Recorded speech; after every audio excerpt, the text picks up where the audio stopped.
Shalom Bapak Ibu yang dikasihi oleh Tuhan, selamat pagi, selamat hari Minggu, selamat datang untuk beribadah kepada Tuhan bersama-sama dengan semua keluarga yang terkasih.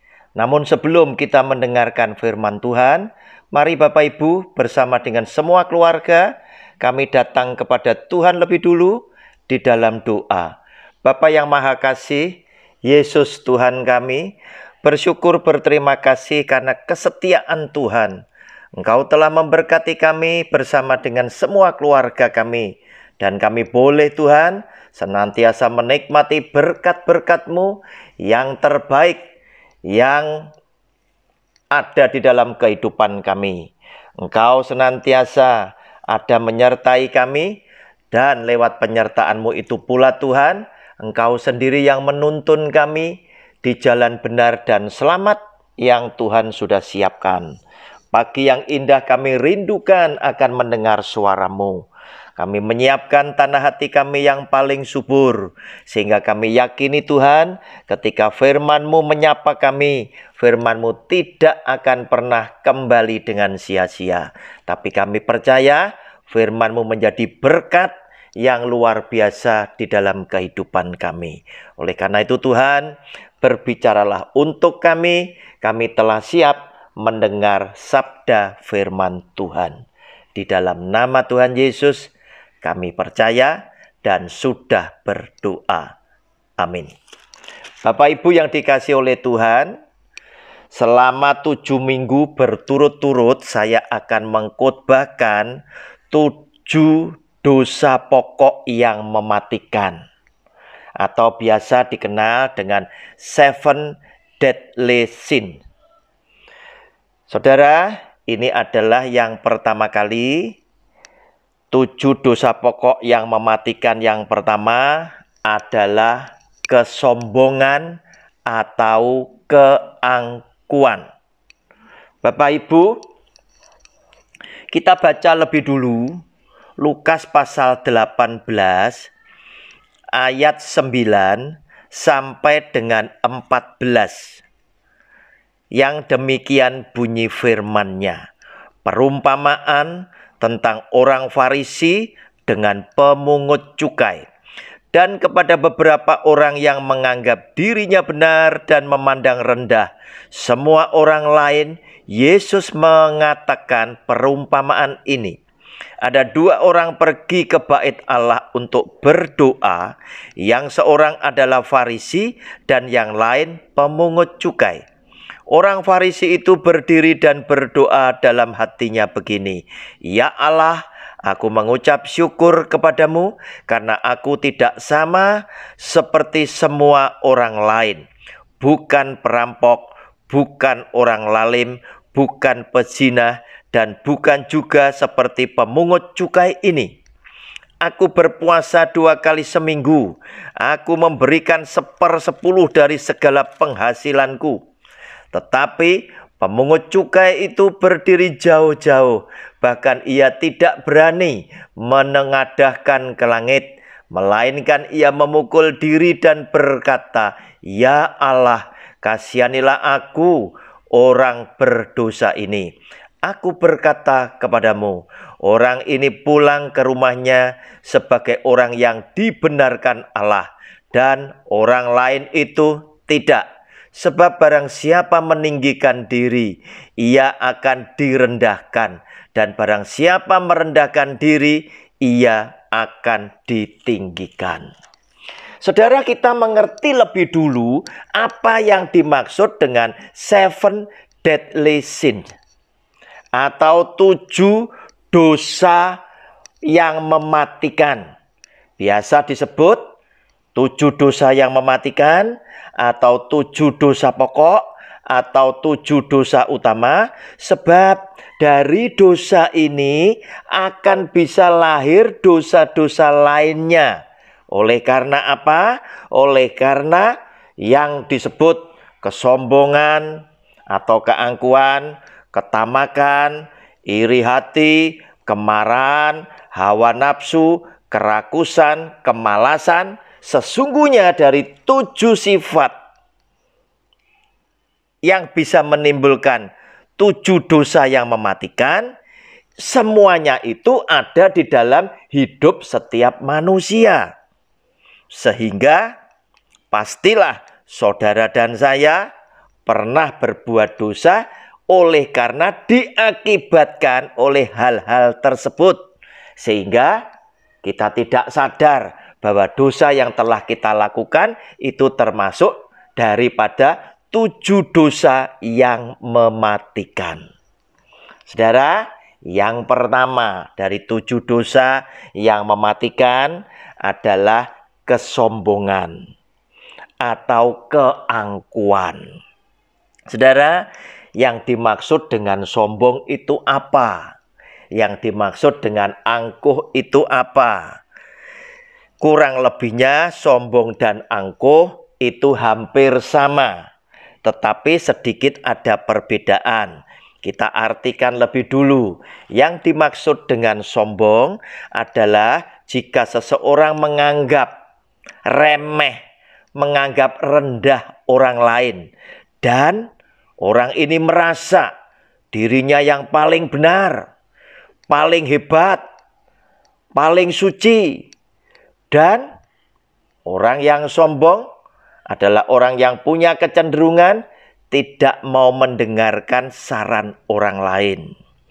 Tidak pernah menganggap orang lain itu bisa menjadi berkat bagi hidupnya.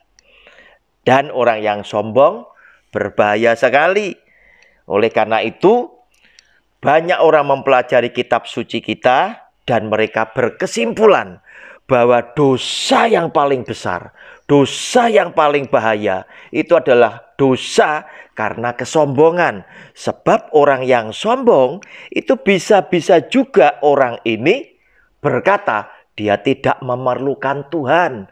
Atau mungkin mereka meremehkan keberadaan Tuhan, meremehkan kekudusan Tuhan. Itulah kesombongan.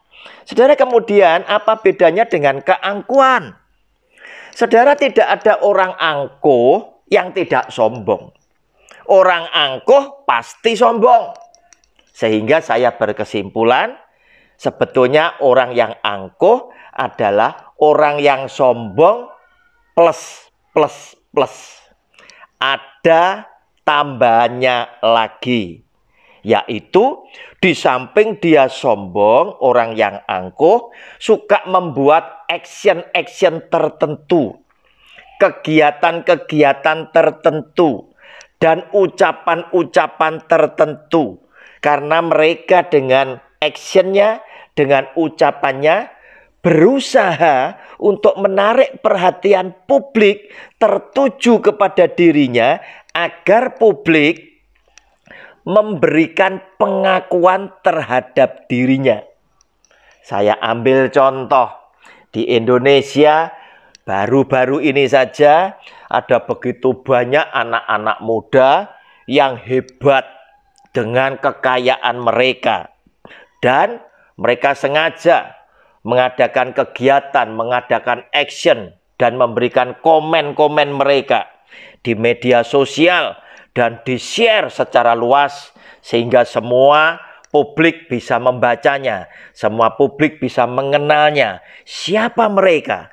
Dan mereka senang jika mendapatkan julukan sebagai seorang Crazy Rich atau orang kaya yang gila, orang kaya yang edan. Sebab mereka memamerkan berapa harta kekayaan mereka. Mereka memamerkan mobil-mobil mewah yang mereka kendarai. Mobil-mobil mereka yang menjadi koleksi-koleksi pribadi. Rumah megah mereka, gaya hidup mereka, dan lain sebagainya. Bahkan komentar-komentar mereka terkadang membuat orang yang mendengar bisa geleng-geleng kepala. Bahkan ada barusan anak muda yang terkenal menjadi orang yang kaya sempat mengatakan, saking kayanya dia, Tuhan saja tidak tahu caranya bagaimana membuat dia bisa jadi miskin. Nah, saudara bayangin, Ungkapan-ungkapan yang seperti inilah yang seringkali dilontarkan oleh orang-orang yang sombong, orang-orang yang angkuh. Oleh karena itu, tidak salah jika bapak-bapak gereja, tokoh-tokoh rohani kita yang mempelajari kitab suci kita, kemudian berkesimpulan, dosa yang paling besar, yang paling berbahaya adalah kesombongan atau keangkuhan. Sebab bisa juga orang sombong, orang yang angkuh telah meremehkan Tuhan, melecehkan Tuhan, dan tidak menghormati kekudusan Tuhan sebagai Allah yang Maha Kuasa, Sang Pencipta.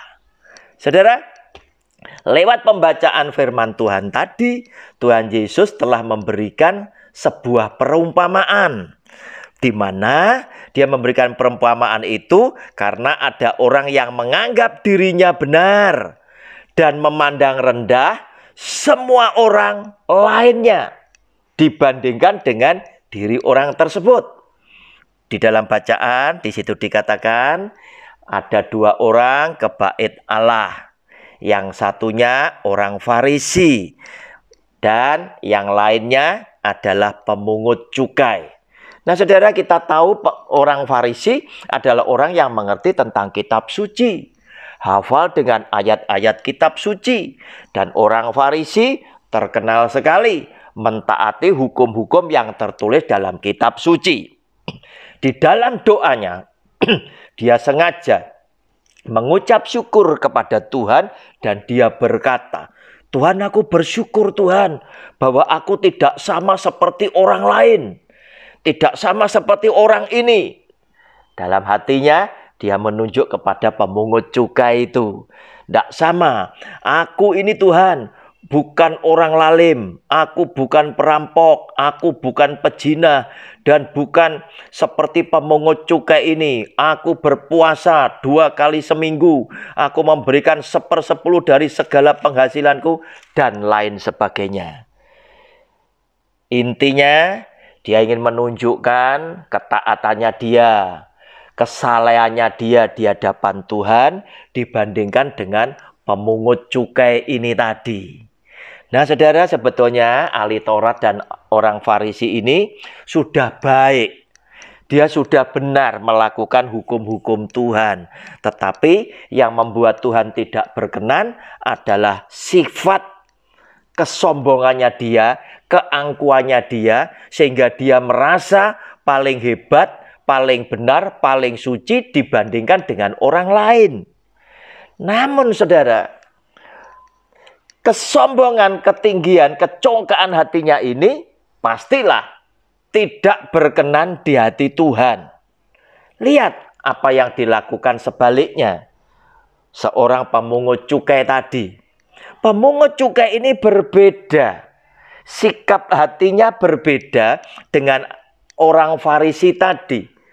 Dia memandang ke langit saja, wajahnya dia tidak berani.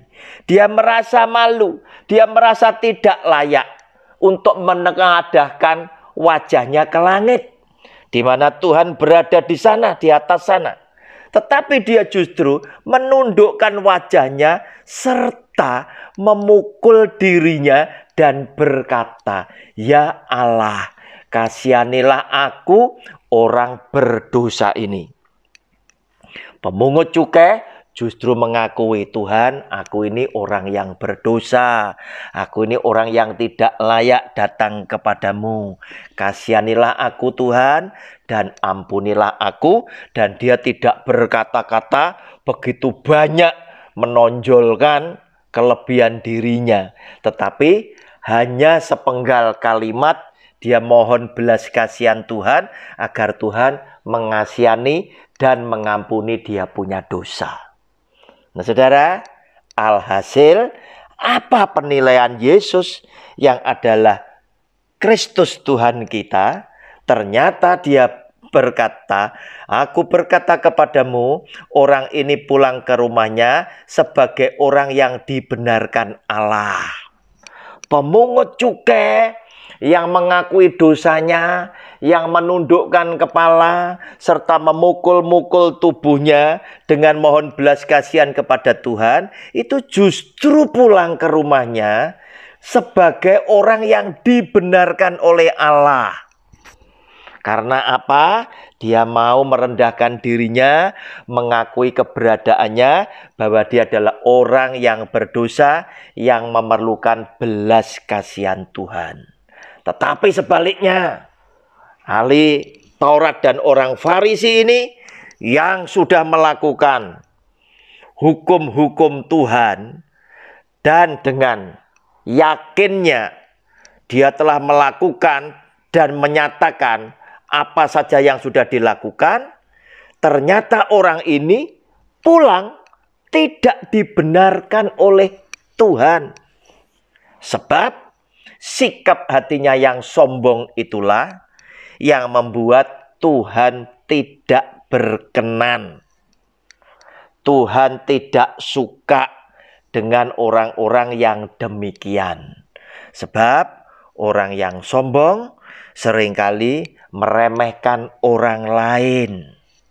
Dan kita tahu apa yang dikatakan oleh masyarakat yang sudah menjadikan sesuatu yang kebenaran, bahwa sombong adalah awal daripada kehancuran. Sebab kesombongan memang adalah sesuatu yang Tuhan tidak sukai. Yesaya pasal 2 ayat ke-11 berkata demikian. Yesaya pasal 2 ayat ke-11. Bacaannya berjudul Hukuman Tuhan terhadap semua orang yang meninggikan diri. Manusia yang sombong akan direndahkan, dan orang yang angkuh akan ditundukkan, dan hanya Tuhan sajalah yang maha tinggi pada hari itu. Saudara, jelas sekali Tuhan gak suka dengan orang yang meninggikan diri. Tuhan gak suka dengan orang-orang yang menyombongkan diri. Orang yang angkuh Tuhan gak suka. Sehingga benar apa yang dikatakan oleh survei di masyarakat ini tadi, bahwa kesombongan adalah awal dari kehancuran seseorang. Oleh karena itu, jangan pernah saudara dan saya hidup di dalam kesombongan, hidup di dalam keangkuhan. Nah saudara, orang yang sombong seringkali merendahkan orang lain. Orang yang sombong bisa menjadi orang yang merasa paling benar. Orang yang sombong biasanya tidak mau mendengar saran dari orang lain. Dan bahkan orang yang sombong bisa-bisa juga dia meremehkan Tuhan.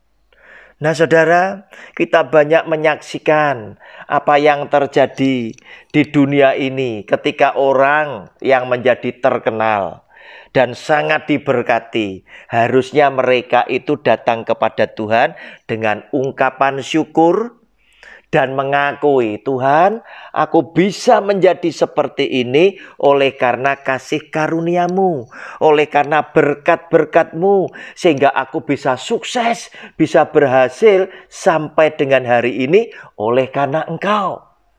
Namun apa yang terjadi? Banyak tokoh-tokoh yang sukses.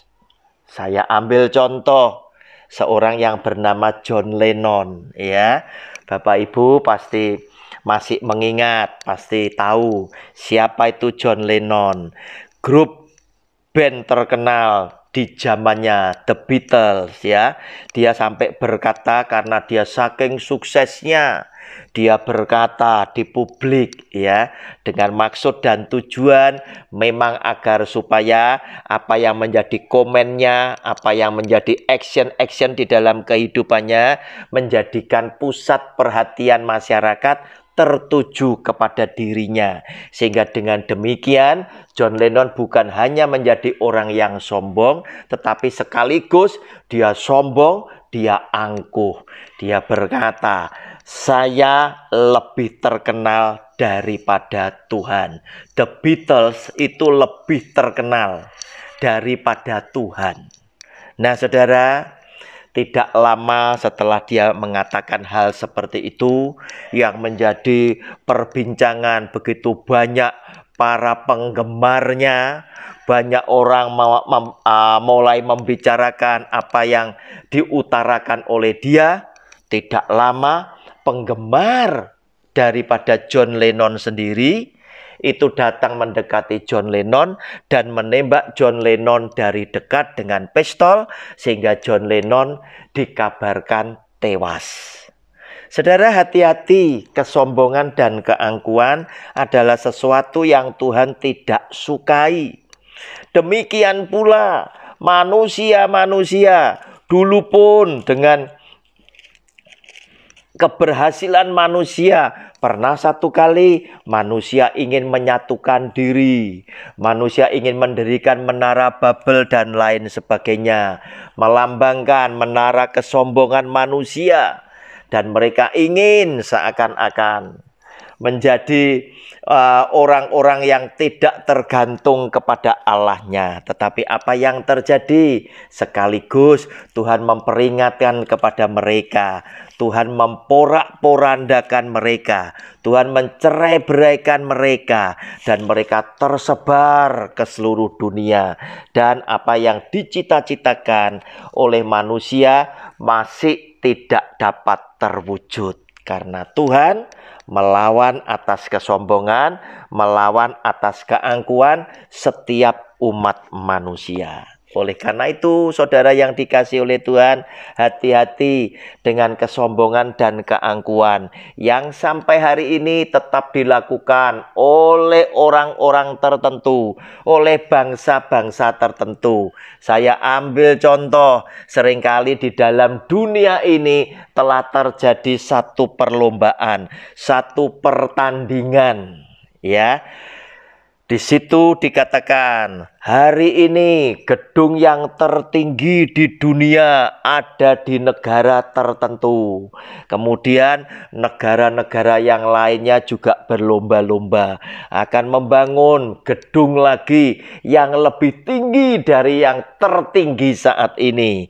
Kemudian yang lainnya juga akan membangun gedung yang lebih tinggi lagi dari gedung yang paling tinggi. Saudara, hati-hati, manusia itu pada dasarnya punya 7 sifat yang bisa mendatangkan dosa yang mematikan ini.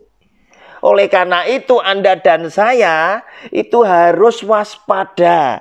Kontrol semua sifat yang itu sudah diberikan oleh Tuhan sejak kita dilahirkan. Yaitu kesombongan atau keangkuhan yang pertama. Kemudian yang kedua, ketamakan, rakus, ya. Yang ketiga adalah iri hati. Kemudian kemarahan, hawa nafsu yang terkait dengan seksual, kerakusan akan makanan dan minuman, kemalasan. Semuanya itu ada sifat-sifat ini di dalam hidup setiap manusia. Oleh karena itu, berhati-hatilah jika kita tidak mampu mengontrolnya, maka dari 7 sifat yang memang sudah ada di dalam kehidupan kita, ini bisa menimbulkan dosa di dalam hidup saudara dan saya. Dan berbahayanya lagi, kenapa? Karena 7 dosa yang mematikan ini juga disebut juga 7 dosa pokok atau 7 dosa utama. Sebab dari kita berbuat dosa akibat kesombongan, itu akan lahir lagi dosa-dosa yang lain. Dosa-dosa yang lain akan lahir, akan timbul akibat dosa yang lahir dari 7 dosa pokok ini tadi. Lihat orang yang sombong atau orang yang angkuh. Setelah dia melakukan dosa dengan kesombongan, dengan keangkuhan ini tadi, akan bisa muncul dosa yang lain. Mungkin dia bisa iri hati. Jika orang lain ternyata lebih hebat daripada dia Dia mungkin nggak terima.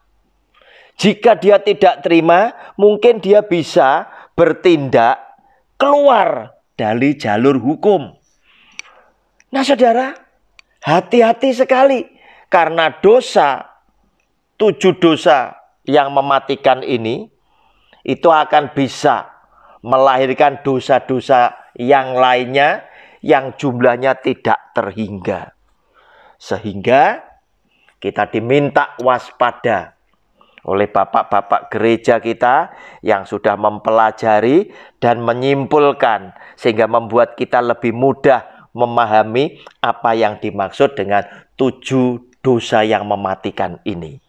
Oleh karena itu saudara, hiduplah penuh dengan kerendahan hati agar supaya kesombongan dan keangkuhan tidak menguasai hati dan pikiran Anda dan menyeret Anda ke dalam dosa karena kesombongan atau keangkuhan. Saudara, hati-hati, orang yang sombong, orang yang angkuh biasanya melakukan dosa ini setelah dia merasa bahwa dia menjadi orang yang berhasil. Hati-hati. Justru ketika berkat Tuhan dicurahkan, harusnya orang harus datang kepada Tuhan dengan kerendahan hati, mengakui, Tuhan terima kasih karena Tuhan sudah membuat aku berhasil.